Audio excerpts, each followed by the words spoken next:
Hello, Mark Petzold here, Freedom for Our USA. Thanks for watching. Today is Election Day 2020 for the primary. That's right, I voted. This video isn't actually about the vote, but I do need to add that there's way too many uncontested positions and on the ballot. And frankly, if we don't raise good people to run for office, then we're going to keep getting what we got. But I do want to talk about my experience. I think that you'll find it entertaining, and I hope you enjoy. And I'm going to offer up a unique premise to a topic that's been getting beat up for a while. So if you think it won't be what you think it is. Let me just leave it at that. So my voting experience, what happened is we walked into the voting precinct, and it felt strangely peculiar because it felt normal. What do I mean by that? Well, there was no mask mandate. So why is it? Why is it that there was no mask mandate, that to do business with the state, we didn't need to wear a mask? I find it kind of interesting that they understand that that would be persecution or selection or discrimination to make it so that there was provisions on what it took to vote. And so that's fascinating, and it's so easily accepted that that's what the deal is. But let me ask you something. When the mask mandate came on initially, were you triggered by the notion that you needed to comply in order to buy groceries? Remember, government's instituted amongst men to protect our God-given right to life, liberty, and property. That's what it's there for. And obviously, being able to eat's a big part of the right to life, right? And of course, liberty to shop and do what we'd like, and property. Can we have commerce? Is that okay if we have commerce? So governments actually become very hostile to those rights. Now, this is where I'm going to offer up a different premise that maybe that you're familiar with. Obviously, probably the most popular way of dealing with the mask is to say I have an exception, like a medical one, which is fair enough. I have a severe case of paranoia. You should too. The government's doing things that it shouldn't do, and I believe that'll yield bad results, in the years to come.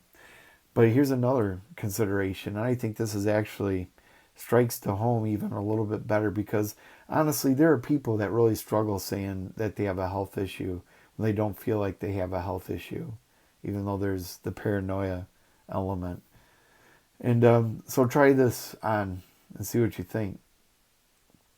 When the mask mandate first started coming out, or actually at the very beginning of all this COVID stuff, Crystal and I saw it coming, and we prayed together between ourselves and others.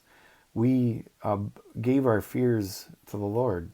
We said, honestly, if this is that biological warfare that we've been maybe dreading, we don't want to get this wrong. And frankly, we sense that this is something that's not even a real issue, or it's being blown out of proportion, or more specifically, this is an issue that's being used as a tool to further agendas, be it political, societal, whatever.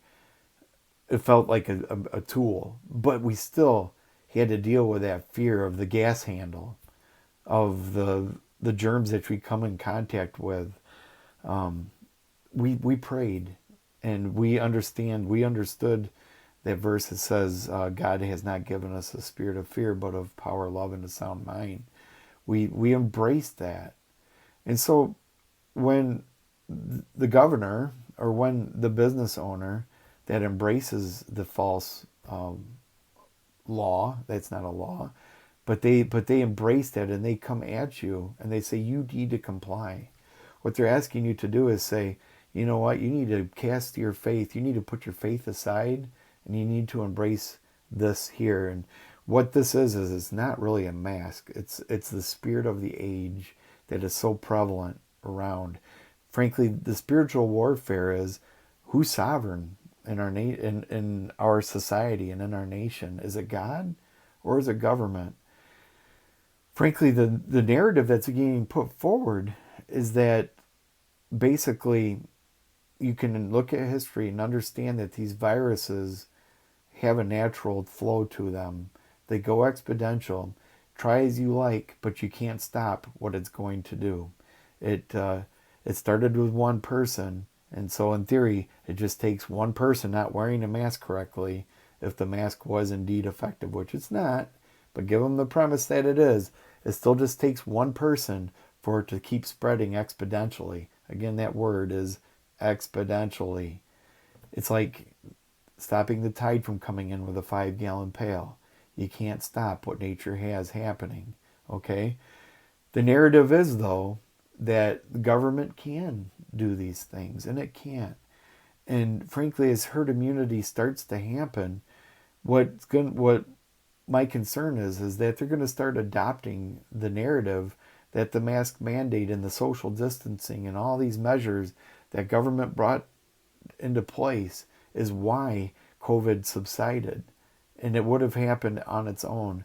Again, Sweden is a prime example of a country that didn't do the mask mandate. And that's experienced all these different things, and the deaths have subsided and so on. We aren't really big into critical thinking as Americans anymore. That's not part of our education. And frankly, we don't get much of it from our churches or anywhere else. So you're getting it here. Critical thinking. Compare Sweden to Michigan. Okay? Compare what's happened in history to what's happening now. Compare H1N1, the swine flu, and all these other things that weren't treated this way, but they are now. So there's that.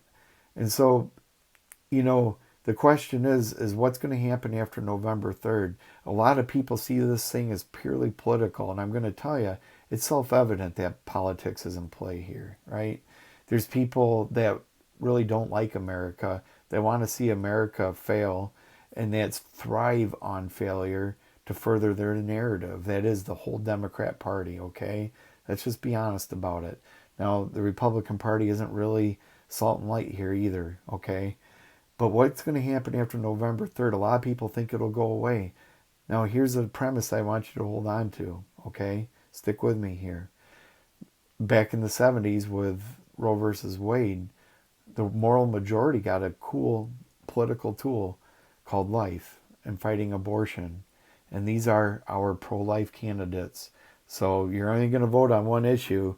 It needs to be life, right? So no matter what else happens, how are they on life? And what does Right to Life say? Does Right to Life endorse them or not? That is trading the lives of the unborn for a political tool. It's a tough statement I just made there. But after decades of really marginal change, the fact is abortion is still legal. It's still taxpayer funded. Planned Parenthood is still funded. It did not get unfunded or defunded. It's still there. It's still operating, folks. And for that matter, even, the forced participation in Obamacare, where Obamacare is funding Planned Parenthood, that is temporarily gone. But as soon as Trump is gone, President Pudding Brain Biden can throw the switch back on again, or whomever the next next Democrat president is. They can turn the switch back on again. So, point is this. Moral majority has used and abused the life issue. It hasn't taken care of it. So the ironic part is now life has to do with the born. It has to do with us. Again, I illustrated just a few minutes ago that in order to buy groceries, in order to live, in order to eat, I need to obey. You see how life issue is now a matter that the statists have taken on? And yes, I use the word status because the term leftist is too often just applied to Democrat. And it's not. It's the Democrat and the Republican. So statists are now saying we can protect you from the laws of nature and of nature's God. Come to us. We stand this way on protecting your life. You see what I did there? You see how that's worked? So where do we go with all this? I hope that this compels you to see the bigger picture, that we need to educate ourselves and others, and please consider sharing this video or the narrative or whatever. Okay, this needs to get out. The fact is, folks, is that it is up to us. Okay, I understand a lot of folks are looking to Trump to fight, but it's not his fight. It's we the people's fight. The government, including President Trump, gets its power from our consent. So it is it's our filling our identity and filling our role and being salt and light that matters.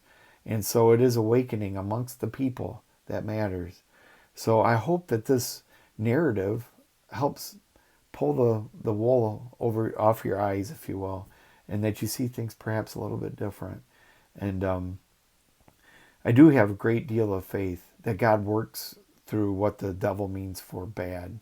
It happens all the time through history, and God works through the minority so that He gets the glory. So I'm not worried about not having the majority. I'm not worried about not having massive funds. I'm sure those things would be fine, but you know, it's just we are who we are. We're alive during this time. We're part of the remnant, and to God be the glory, because it's to Him where all good things are done. So I hope you find this positive and informative, and please consider sharing. Okay, thank you.